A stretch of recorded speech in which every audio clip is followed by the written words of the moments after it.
हाथी और कुत्ता की कहानी। एक दिन की बात है।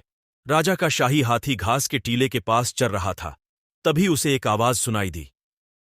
यह आवाज दरअसल कुत्ते की थी, जो महावत की थाली से बचा हुआ खाना खा रहा था। वहां पर हाथी का रखवाला मौजूद नहीं था, इसलिए शाही हाथी हर दिन अकेले ही उस टीले में चरता था।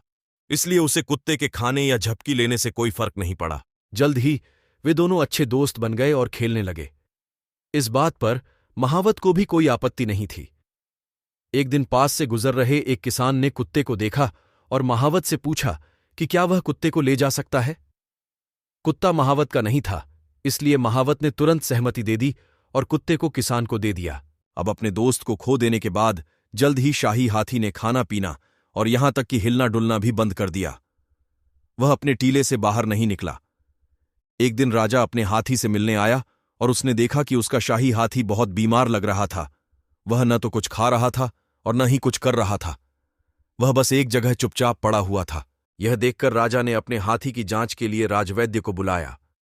राजवैद्य ने हाथी की जांच की और कहा, महाराज, शाही हाथी शारीरिक रूप से तो ठीक है, लेकिन ऐसा लगता है कि उसने अपना कोई मित्र खो दिया है। राजा ने तुरंत महावत को बुलाया और उससे पिछली घटनाओं के बारे में पूछा। इस सवाल पर महावत ने जवाब दिया, यहां एक कुत्ता रहता था।